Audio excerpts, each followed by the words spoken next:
ഒമാനിൽ ഞാൻ എത്തിയപ്പോൾ ആ ദിവസം നല്ല മഴയായിരുന്നു. ഒരു ഇന്ത്യൻ കമ്പനി മാത്രമല്ല, ഇതൊരു ഗ്ലോബൽ ഇൻഷുറൻസ് കമ്പനിയായി മാറുമെന്ന്. 89-90 കാലഘട്ടത്ത് കോഴിക്കോട് ജില്ലയിലെ ചേളന്നൂർ പഞ്ചായത്ത് നമ്മൾ ദത്തെടുക്കുകയും claim is an opportunity to demonstrate your service. Claim അറിയിച്ചതിന് ശേഷം ക്ലെയിം കിട്ടുന്നവരെയുള്ള ഒരു എക്സ്പീരിയൻസ് അത് പലപ്പോഴും വേദനാജനകമാകും. 2ാം സ്ഥാനമോ 3ാം സ്ഥാനമോ ആയാലും മതി, കാരണം നമ്മൾ വേറൊരു രാജ്യത്താണ്. മറക്കില്ല ഞാൻ ഈ പ്രവാസം. നമസ്കാരം. മറക്കില്ല ഞാൻ ഈ പ്രവാസം. ഇപ്പോൾ നമ്മൾ ഒമാനിലാണ്, സുൽത്താനേറ്റ് ഓഫ് ഒമാൻ. ഒമാൻ മലയാളികളുടെ ഇടയിലും ഒമാൻ സ്വദേശികളുടെ ഇടയിലും സുപരിചിതനായ ഒരു പേരാണ് ഡോക്ടർ ജെ രത്നകുമാർ. കണ്ണൂർ സ്വദേശിയാണ് അദ്ദേഹം. 20 വർഷത്തെ പ്രവാസ ജീവിതമേ അദ്ദേഹത്തിനുള്ളൂ. എങ്കിലും അദ്ദേഹത്തിന്റെ പേര് പോലെ തന്നെ രത്നം പോലെ തിളങ്ങുന്ന പ്രവർത്തനമാണ് ഒമാൻ മലയാളികൾക്കിടയിൽ അദ്ദേഹത്തിന് ഉള്ളത് എന്നുള്ളത് കൊണ്ട് തന്നെ ഈ ചുരുങ്ങിയ നാളത്തെ പ്രവാസ ജീവിതത്തിന്റെ അനുഭവങ്ങൾ പങ്കുവയ്ക്കുമ്പോൾ നമുക്ക് വളരെ വിശാലമായ അർത്ഥത്തിൽ അതിനെ കാണേണ്ടി വരുന്നു.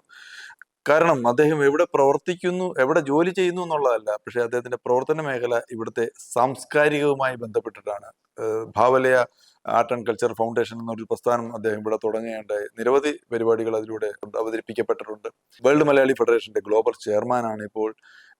അങ്ങനെ തുടങ്ങി പറയുമ്പോൾ നിരവധി നിരവധി നിരവധി സ്ഥാപനങ്ങൾ, ഇത് വളരെ വിരലിലെണ്ണാവുന്നതാണ് ഞാൻ പറഞ്ഞിട്ടുള്ളത്. പക്ഷെ എത്രയോ സ്ഥാപനങ്ങൾ, എത്രയോ പ്രസ്ഥാനങ്ങളുടെ തലപ്പത്ത് ഇരിക്കാൻ കഴിഞ്ഞിട്ടുള്ള, അത്രയോ തലപ്പത്ത് പ്രവർത്തിച്ചിട്ടുള്ള രത്നകുമാർ സാറിനെ ഒഴിവാക്കിക്കൊണ്ട് ഒമാൻ പ്രവാസി മലയാളികൾക്ക് ഒരു ചരിത്രം ഉണ്ടാകില്ല എന്നുള്ളതാണ് വാസ്തവം.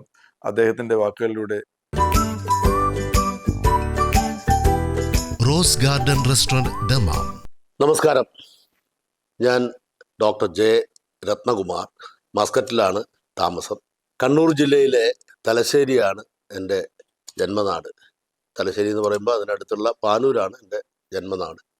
വളർന്നതൊക്കെ തലശ്ശേരി പാറാൽ എന്ന ഗ്രാമത്തിലാണ്. തലശ്ശേരി സെൻറ്റ് ജോസഫ്സ് ബോയ്സ് ഹൈസ്കൂളിൽ SSLC വരെയുള്ള പഠനം, അതിനുശേഷം കൂത്തുപറമ്പ് നിർമ്മലഗിരി കോളേജിൽ പ്രീ ഡിഗ്രി പഠനം, അങ്ങനെ തലശ്ശേരിയിലെ ജീവിതം. അതിനുശേഷം പിന്നെ പഠനാർത്ഥം ഞാൻ തൃശ്ശൂരിലേക്ക് വന്നു. കാർഷിക സർവകലാശാലയിലെ മണ്ണുത്തി വെറ്ററിനറി കോളേജിൽ ഗ്രാജുവേഷൻ, അതിനുശേഷം അതേ കോളേജിൽ തന്നെ പോസ്റ്റ് ഗ്രാജുവേഷൻ വെറ്ററിനറി പത്തോളജിയിൽ നടത്തുകയുണ്ടായി.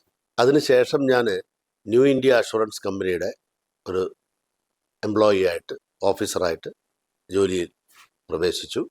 അങ്ങനെ പഠിച്ചതിൽ നിന്നും വ്യത്യസ്തമായിട്ടുള്ള ഒരു മേഖലയിൽ, വ്യത്യസ്തം എന്ന് പറയാൻ പറ്റില്ല, കാരണം അതൊരു റൂറൽ ഇൻഷുറൻസുമായിട്ട് ബന്ധപ്പെട്ട ഒരു മേഖലയാണ് ന്യൂ ഇന്ത്യ അഷുറൻസിൽ. അപ്പോൾ അതുകൊണ്ട് തന്നെ കൃഷിയും മറ്റ് അലൈഡായിട്ടുള്ള കാര്യങ്ങളൊക്കെ അതിൻ്റെ അകത്ത് വരുന്നുണ്ട്. കേരള ഹോർട്ടിക്കൾച്ചർ ഡെവലപ്മെൻറ്റ് പ്രോഗ്രാമുമായി ചേർന്നുകൊണ്ട് ആദ്യത്തെ ബനാന പ്ലാന്റേഷൻ ഇൻഷുറൻസ് നമ്മൾ നടപ്പിലാക്കുന്നതിൽ ഒരു വലിയ പങ്ക് എനിക്ക് വഹിക്കാൻ സാധിച്ചിട്ടുണ്ട്. കേരള ഹോർട്ടിക്കൾച്ചർ ഡെവലപ്മെൻറ്റ് പ്രോഗ്രാമും state bank of India, state bank of Travancore, Canara bank, union bank, south Malabar Gramin bank, ഇത്രയും ബാങ്കുകളുമായിട്ട് കേരള ഹോർട്ടിക്കൾച്ചർ ഡെവലപ്മെൻറ്റ് പ്രോഗ്രാമിൻ്റെ ഒരു പദ്ധതിയായ ക്രെഡിറ്റ് ലിങ്ക്ഡ് ഒരു ഇൻഷുറൻസ് പദ്ധതി നടപ്പിലാക്കുവാൻ എനിക്ക് സാധിച്ചിട്ടുണ്ട്. അതുപോലെ തന്നെ അതുവരെ സാധാരണക്കാർക്ക് റെലവൻ്റ് ആയിട്ടുള്ള വലിയ പദ്ധതികളൊന്നും, ഇൻഷുറൻസ് പദ്ധതികൾ ഇല്ലായിരുന്നു. ആ കാലം വൻകിടക്കാർക്ക് മാത്രമുള്ള പദ്ധതികളിൽ ഒതുങ്ങി നിന്ന ഇൻഷുറൻസ് രംഗത്ത് സാധാരണക്കാർക്കും ഇൻഷുറൻസ് ആവശ്യമുണ്ട്. It's not a luxury, it's a necessity എന്ന് നമുക്ക് പ്രായോഗിക തലത്തിൽ കാണിച്ചു കൊടുക്കുവാൻ സാധിച്ചിട്ടുണ്ട്. അതിൻ്റെ ഉദാഹരണം 89-90 കാലഘട്ടത്ത് കോഴിക്കോട് ജില്ലയിലെ ചേളന്നൂർ പഞ്ചായത്ത് നമ്മൾ ദത്തെടുക്കുകയും ഗ്രാമീണ ഇൻഷുറൻസ് ബോധന എന്ന ഒരു പരിപാടി അവിടെ നടപ്പിൽ വരുത്തുകയും ചെയ്തു.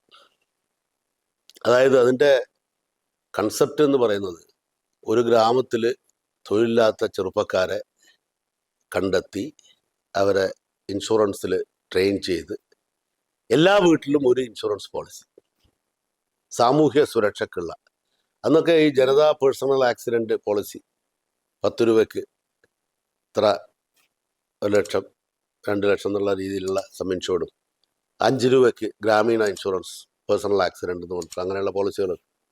ഈ പോളിസികളുടെ വിപണനം, അപ്പോൾ അതുകൊണ്ടുണ്ടാകുന്ന അവരുടെ ഏജൻസായിട്ട് അവരെ ട്രെയിൻ ചെയ്തെടുക്കുകയും അവർക്ക് അവരുടെ ഗ്രാമത്തിന് സുരക്ഷിതത്വം കൊടുക്കാൻ പറ്റുകയും ചെയ്യുന്ന ഒരു ഡബിൾ എഡ്ജ്ഡ് ആയിട്ടുള്ള ഒരു ഒരു പദ്ധതിയായിരുന്നു അത്. അതിൽ അന്നത്തെ കോഴിക്കോട് ജില്ലയിലുള്ള എല്ലാ പത്രങ്ങളും വളരെയധികം സപ്പോർട്ട് ചെയ്യുകയും അന്ന് അവിടുത്തെ കളക്ടർ അമിതാഭ് കാന്ത്, ജില്ലാ കളക്ടർ, അദ്ദേഹവും അതിനു വേണ്ടുന്ന എല്ലാവിധ സഹായ സഹകരണങ്ങളും ചെയ്തു തരികയും ചെയ്തു. മാത്രമല്ല അവിടെ ആ കാലഘട്ടത്തിൽ നമ്മൾ ഈ സാക്ഷരതാ മിഷൻ വളരെ ജനകീയമായ പരിപാടികൾ നടത്തുന്ന. അപ്പം ഞങ്ങൾ സാക്ഷരതാ മിഷനുമായി ചേർന്നുകൊണ്ട് ഈ ഇൻഷുറൻസ് ബോധവൽക്കരണം ഒരു ക്യാമ്പയിനായിട്ട് കൊണ്ട് നടന്നു. അപ്പം അത് ജനങ്ങൾക്ക് ഒരു പുതിയ അറിവായിരുന്നു. കാരണം അതുവരെ ആൾക്കാർ ഈ പറഞ്ഞ വൻകിടക്കാർക്ക് മാത്രമുള്ള പദ്ധതികളൊക്കെയാണ് ഇൻഷുറൻസ് മേഖലയിൽ ഉള്ളത് എന്ന് വിശ്വസിച്ച ആൾക്കാർക്ക് അതല്ല, മറ്റ് സാമൂഹ്യ സുരക്ഷിതത്വം കിട്ടുന്ന ഇൻഷുറൻസ് പോളിസികളും ഉണ്ട് എന്ന് അവർക്ക് മനസ്സിലായത് ഈ കാലഘട്ടങ്ങളിലാണ്. 1919 ബോംബെയിൽ തുടങ്ങിയ ഒരു ഇൻഷുറൻസ് കമ്പനിയാണ് ന്യൂ ഇന്ത്യ അഷുറൻസ്. അന്ന് തന്നെ അതിൻ്റെ സ്ഥാപകനായിട്ടുള്ള ദൊറാബ്ജി ടാറ്റ അദ്ദേഹം പറഞ്ഞു, ഇതൊരു ബോംബെ കമ്പനി മാത്രമല്ല, ഒരു ഇന്ത്യൻ കമ്പനി മാത്രമല്ല, ഇതൊരു ഗ്ലോബൽ ഇൻഷുറൻസ് കമ്പനിയായി മാറുമെന്ന്. അതുപോലെ തന്നെ 1921 ന്യൂ ഇന്ത്യ അഷുറൻസിൻ്റെ ആദ്യത്തെ ലണ്ടൻ ശാഖ ആരംഭിച്ചു, ഫോറിൻ ബ്രാഞ്ച്. അതുപോലെ നമ്മുടെ ജപ്പാനിൽ അടുത്ത ബ്രാഞ്ച് ജപ്പാനിൽ, അതിനുശേഷം 1950s ദുബായിൽ, 1970s ബഹ്റൈൻ, ഒമാനിൽ 1974. അപ്പം ഞാൻ ന്യൂ ഇന്ത്യ അഷുറൻസ് കമ്പനിയുടെ ഫോറിൻ ഇൻഷുറൻസ് സർവീസസിൽ 2005 ഒമാനിൽ ഒമാൻ കൺട്രി ഹെഡായിട്ട് ഇവിടെ ഞാൻ ചാർജ് എടുത്തു. അങ്ങനെയാണ് എൻ്റെ പ്രവാസം ആരംഭിക്കുന്നത്. ഒമാനിൽ ഞാൻ എത്തിയപ്പോൾ ആ ദിവസം നല്ല മഴയായിരുന്നു. ഒരു വൈകുന്നേരമാണ് എത്തിയത്. അപ്പോൾ ഇവിടെ നമ്മുടെ സ്റ്റാഫൊക്കെ വന്നു, എയർപോർട്ടിൽ വന്ന് സ്വീകരിച്ചവർ. ഇവിടെ ഞാൻ ആദ്യം താമസിച്ച ഹോട്ടൽ റൂബി ഹോട്ടലാണ്. ആദ്യത്തെ ഒരു മാസം താമസിച്ചത്. അപ്പോൾ അത് വളരെ ഒരു വ്യത്യസ്തമായ ഒരു അനുഭവമാണ്.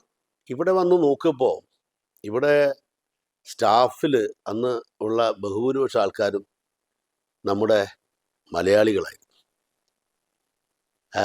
പിന്നെ കുറച്ച് ഇന്ത്യൻസ് മേ ബി കുറച്ച് ആൾക്കാർ ബോംബെ, മറ്റ് ഗോവ, അങ്ങനെയൊക്കെയുള്ള 1-2 ആൾക്കാർ, 2-3 ആൾക്കാർ വ്യത്യസ്തമായിട്ടുള്ള സ്ഥലങ്ങളിൽ നിന്ന് വന്ന ആൾക്കാരാണ്. അപ്പോൾ ഒരു ആ ട്രാൻസിഷൻ എന്ന് പറയുന്നത് അത്ര ബുദ്ധിമുട്ടുള്ള ഒരു കാര്യമായിട്ട് എനിക്ക് തോന്നിയില്ല. മാത്രമല്ല വളരെ നല്ല ഒരു അന്തരീക്ഷമാണ് മൊത്തത്തിൽ എനിക്ക് ആദ്യത്തെ ഒരു മാസം കൊണ്ട് ഫീൽ ചെയ്തത്. എനിക്ക് മുമ്പ് ഇവിടെ ഈ ഒരു സ്ഥാനത്തിരുന്ന ഒരു മഹാരാഷ്ട്രീയനായിരുന്നു, ശ്രീ വിവേക് കൊൽഹാട്കർ. അപ്പം അദ്ദേഹത്തിന് ഒരു സെൻഡ് ഓഫും എന്നെ ഒരു വെൽക്കമും ആയിട്ട് റുബി ഹോട്ടലിൽ കുടുംബസമേതം നടത്തിയ ആ ഒരു പരിപാടിയൊക്കെ നമുക്ക് ഓർമ്മയിൽ എന്നും നിലനിൽക്കും. അത്ര അധികം ഒരു വാംത്ത് ഉണ്ടായിരുന്നു, ഊഷ്മളമായിട്ടുള്ള സൗഹാർദ്ദം. നാട്ടിൽ നിന്ന് അകന്നു നിൽക്കുന്ന നമ്മുടെ പ്രവാസികൾ, സ്റ്റാഫ്, അവർക്കും നമ്മൾക്കും ഇടയിൽ വളരെയധികം ഒരു നല്ല ബന്ധം തുടക്കത്തിൽ തന്നെ നേടിയെടുക്കുവാൻ എനിക്ക് സാധിച്ചു. അവരുടെ ആ ഒരു ടീം വർക്കോടുകൂടി ഈ ന്യൂ ഇന്ത്യ അഷുറൻസിൻ്റെ ചരിത്രത്തിലില്ലാത്ത ഗ്രോത്ത് ഈ കമ്പനിക്കുണ്ടായി. ഇവിടെ വന്നിട്ട് ഞാൻ ആദ്യം ചെയ്തത് ഇവിടെ ഒരു ട്രാഫിക് സേഫ്റ്റി ഇൻസ്റ്റിറ്റ്യൂട്ട് ഉണ്ടായിരുന്നു. ആ ട്രാഫിക് സേഫ്റ്റി ഇൻസ്റ്റിറ്റ്യൂട്ട് വന്ന ആ വർഷം തന്നെ ട്രാഫിക് സേഫ്റ്റി ഇൻസ്റ്റിറ്റ്യൂട്ടുമായിട്ട് ന്യൂ ഇന്ത്യ അഷുറൻസ് ഒരു ഡ്രൈവ് സേവ് ലൈഫ് ക്യാമ്പയിൻ നടത്തി. അതിൻ്റെ കാരണം മോട്ടോർ ഇൻഷുറൻസ് ക്ലെയിംസ് വളരെയധികം കൂടുന്ന ഒരു സാഹചര്യത്തിൽ അതിനൊരു അവയർനെസ് ഉണ്ടാക്കണമെന്നുള്ള ധാരണയിൽ ആദ്യത്തെ എൻ്റെ ക്യാമ്പയിനായിരുന്നു. അതുപോലെ തന്നെ സ്കൂൾ കുട്ടികൾക്ക് ഒരു essay competition, drive save life. അത് നമ്മുടെ പാരൻസും എല്ലാം കൂടി ചേർന്ന് ഡൈനിങ് ടേബിളിൽ ഇരിക്കുന്ന സമയത്ത് അവർ ഡിസ്കസ് ചെയ്യണം എന്തൊക്കെയാണ് കാര്യങ്ങൾ, നമ്മൾ ശ്രദ്ധിക്കേണ്ട കാര്യങ്ങൾ, ഈ കാര്യങ്ങളൊക്കെ. അപ്പം അത് ഏതാണ്ട് ഒരു 500 കുട്ടികൾ എസ്സേ എഴുതി. അതിൽ ബെസ്റ്റ് 2-3 കുട്ടികൾക്ക് സമ്മാനം കൊടുത്തു. 10 കൊല്ലം അപകടമില്ലാത്ത ഹിസ്റ്ററിയുള്ള ഡ്രൈവർമാർക്ക് സമ്മാനം, 5 കൊല്ലത്തെ ഇല്ലാത്ത ആൾക്കാർക്ക് വേറൊരു സമ്മാനം. അങ്ങനെ വലിയ ഒരു ക്യാമ്പയിനായിട്ട് അത് മാറി. അത് ഇവിടുത്തെ മീഡിയ എല്ലാം വളരെയധികം സപ്പോർട്ട് ചെയ്ത് വളരെ നല്ല ഒരു ക്യാമ്പയിനായിട്ട് അത് മാറി. ഇവിടെ വന്ന് ചാർജ് എടുത്തപ്പോൾ ഉണ്ടായ ആ അവസ്ഥയിൽ നിന്ന് കമ്പനിയുടെ അവസ്ഥ, it was around 4 to 5 million business, അതൊരു 4 ഇരട്ടി വർദ്ധിപ്പിക്കുവാൻ സാധിച്ചു എൻ്റെ ഈ കാലഘട്ടത്തിൽ. 2010 ഫെബ്രുവരി വരെ ഞാൻ അതിൽ ഉണ്ടായിരുന്നു. അതിനിടയിൽ 2008 ഒരു സേഫ്റ്റി ഫസ്റ്റ്, ഇൻഷുറൻസ് നെക്സ്റ്റ്. സേഫ്റ്റിയാണ് പ്രധാനം, ഇൻഷുറൻസ് സെക്കൻഡറിയാണ്. അതൊരു വേറൊരു നാഷണൽ ക്യാമ്പയിനായി നടത്തി. അത് ആദ്യത്തെ ക്യാമ്പയിനേക്കാൾ കൂടുതൽ സക്സസ്ഫുൾ ആവുകയും ചെയ്തു. ഇവിടുത്തെ എല്ലാ പത്രമാധ്യമങ്ങളും അതിന് വലിയ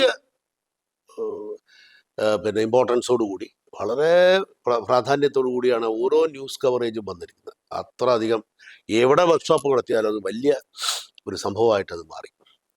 അങ്ങനെ അതിൻ്റെ പരിസമാപ്തിയിലാണ് നമ്മൾ അന്നത്തെ വിദേശകാര്യ സഹമന്ത്രി ശശി തരൂർ ഇവിടെ വന്നുകയും അദ്ദേഹത്തിൽ നിന്ന് നമ്മുടെ ഒരു കമൻറ്റോയും കാര്യങ്ങളൊക്കെ കിട്ടുകയും ഇവിടുത്തെ ഒമാനിലെ ഏറ്റവും സർക്കാരിൻ്റെ ഡെയിലി ആയിട്ടുള്ള ഒമാൻ ഒബ്സർവറിൻ്റെ best brand of insurance in Oman എന്നുള്ള അവാർഡ് നമ്മൾ നേടി. ഇതാണ് എനിക്ക് ന്യൂ ഇന്ത്യ അഷുറൻസിൽ ഉണ്ടായ അനുഭവം. ഇതിന് ഞാൻ നമ്മുടെ ആ എൻറ്റയർ ടീം, ആ ഒരു ടീം വർക്ക് കൊണ്ട് നേടിയതാണ്. ഒരു വ്യക്തി കൊണ്ട് മാത്രം ഒരു കാര്യമൊന്നും സംഭവിക്കില്ല. ഒരു ടീം അതിൻ്റേതായ രീതിയിൽ ചലിച്ചാൽ നടക്കാൻ പറ്റാത്ത കാര്യം ഒന്നുമില്ല. കാരണം അന്ന് ഞങ്ങൾ വിചാരിച്ചത് 2ാം സ്ഥാനമോ 3ാം സ്ഥാനമോ ആയാലും മതി, കാരണം നമ്മൾ വേറൊരു രാജ്യത്താണ്.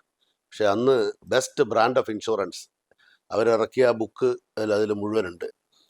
ഒമാൻ എക്കണോമിക് റിവ്യൂ ഇറങ്ങിയത് എൻ്റെ ഒരു കവർ പേജോട് കൂടിയാണ്, എൻ്റെ ഫോട്ടോ കവർ പേജോട് കൂടിയാണ് അന്ന് ആ കാലഘട്ടത്തിൽ ഒരു ലക്കം ഇറങ്ങിയത്. ആ പീരീഡിലാണ് 2006 സൈക്ലോൺ ഗോനു കൊണ്ട് ഈ രാജ്യത്ത് ഒരുപാട് നഷ്ടങ്ങൾ സംഭവിച്ചത്. പക്ഷേ ഒമാൻ്റെ അതിശക്തമായ ഭരണ നേതൃത്വം അതിനെ പെട്ടെന്ന് മറികടക്കുകയും ആരുടെ സഹായമില്ലാതെ മറികടന്ന് അതിനെ നോർമലൈസ് ചെയ്യുകയും ചെയ്തു. ആ 2007 ഡിസംബറിന് മുമ്പായി 95% ക്ലെയിമുകളും ന്യൂ ഇന്ത്യ അഷുറൻസ് കൊടുക്കാൻ സാധിച്ചു. അത് എല്ലാവരും, ബന്ധപ്പെട്ട അധികാരികളെല്ലാം അത് വളരെയധികം അപ്രീഷിയേറ്റ് ചെയ്യുകയും അതിൻ്റെ പ്രതിഫലനം എന്നോളം അടുത്ത വർഷം ഒരുപടി ജനങ്ങൾ ന്യൂ ഇന്ത്യ അഷുറൻസിൻ്റെ പോളിസികൾ എടുക്കാൻ വേണ്ടി നമ്മളെ സമീപിക്കുകയും ചെയ്തു. കാരണം യഥാർത്ഥത്തിൽ ഞാൻ വിശ്വസിക്കുന്നത് claim is an opportunity to demonstrate your service. കാരണം ഇൻഷുറൻസ് പോളിസി ഒരു കടലാസാണ്. ആ കടലാസിൻ്റെ വില എന്താണെന്ന് മനസ്സിലാകുന്നത് ഒരു ക്ലെയിം വരുമ്പോഴാണ്. ലോകത്തിൽ പല രാജ്യങ്ങളിലും ഉള്ള പ്രശ്നം എന്താ വെച്ചാൽ, ക്ലെയിം വരുമ്പോൾ അത് പ്രോപ്പറായ രീതിയിൽ അവന് വരുന്ന ആ എക്സ്പീരിയൻസ് ഉണ്ടല്ലോ, ക്ലെയിം അറിയിച്ചതിന് ശേഷം ക്ലെയിം കിട്ടുന്നവരെയുള്ള ഒരു എക്സ്പീരിയൻസ്, അത് പലപ്പോഴും വേദനാജനകമാകും. പക്ഷെ ഇവിടെ അത് അവർക്ക് ഒരിക്കലും മറക്കാൻ പറ്റാത്ത രീതിയിലുള്ള നല്ല അനുഭവങ്ങൾ കൊടുത്തുകൊണ്ട് അത് ഡീല് ചെയ്യാൻ വേണ്ടി നമ്മുടെ സ്റ്റാഫിനെ സജ്ജമാക്കുകയും ഓറിയൻറ്റ് ചെയ്യുകയും അവരെ ഓറിയൻറ്റ് ചെയ്തു, ഇങ്ങനെയാണ് ആയിരിക്കണം നമ്മൾ. അപ്പോൾ ആ തരത്തിൽ ഉള്ള ഒരു പ്രവർത്തനം നടത്തിയപ്പോൾ നമുക്കൊരിക്കലും പ്രതീക്ഷിക്കാത്ത രീതിയിലുള്ള റെസ്പോൺസാണ് ജനങ്ങളിൽ നിന്ന് വന്നത്. ജനങ്ങൾ രണ്ട് കൈയും നീട്ടി ന്യൂ ഇന്ത്യ അഷുറൻസിനെ സ്വീകരിച്ചു. അങ്ങനെ വളരെ സന്തോഷത്തോടു കൂടി 2010 ഞാൻ ന്യൂ ഇന്ത്യയോട് തൽക്കാലം വിട പറഞ്ഞു. അതിനുശേഷം ഞാൻ ഒരു ഇൻ്റർനാഷണൽ ഇൻഷുറൻസ് ഇൻ്റർമീഡിയറി, ഞാൻ ഇൻഷുറൻസ് കമ്പനിയിലായിരുന്നു അതുവരെയുള്ള എൻ്റെ സേവനം. ഈ ഇൻഷുറൻസ് ഇൻ്റർമീഡിയറി എന്ന് പറയുന്നത് ഇൻഷുറൻസ് ബ്രോക്കിംഗ് കമ്പനി, അല്ലെങ്കിൽ ഇൻഷുറൻസ് റിസ്ക് കൺസൾട്ടൻസ്, അങ്ങനെയുള്ള ഈ ഇൻഷുവേർഡ് ആയിട്ടുള്ള ആൾക്കാരുടെയും ഇൻഷുറൻസ് കമ്പനിക്കിടയിലുമുള്ള ഫെസിലിറ്റേറ്റേഴ്സ്, ടെക്നിക്കൽ ഫെസിലിറ്റേറ്റേഴ്സ് ആണത്.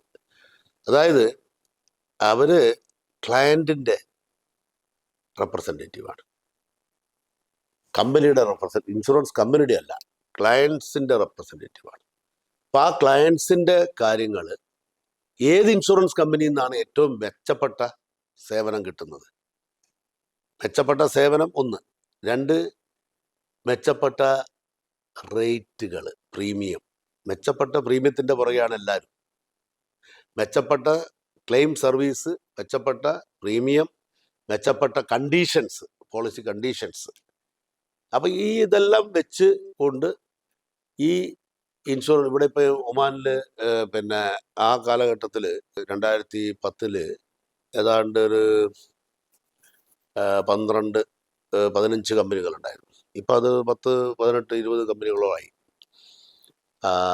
അപ്പോൾ അതിൽ ഏറ്റവും ബെസ്റ്റായിട്ടുള്ള കമ്പനികളെ റേറ്റ് കാര്യങ്ങളൊക്കെ സെലക്ട് ചെയ്തുകൊണ്ട് ക്ലയൻസിന് ഏറ്റവും ബെസ്റ്റ് സർവീസ് കൊടുക്കുക ഈ ഒരു മേഖലയിൽ.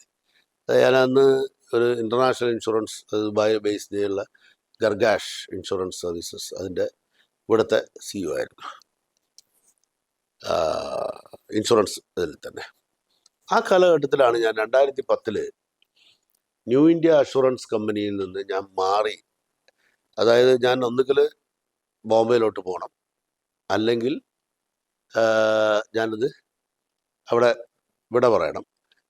അപ്പം 2 നോക്കുമ്പോൾ ഇവിടെ അത്ര അധികം ഒരു സുഹൃത്ത് വലയം സൃഷ്ടിക്കപ്പെട്ടു.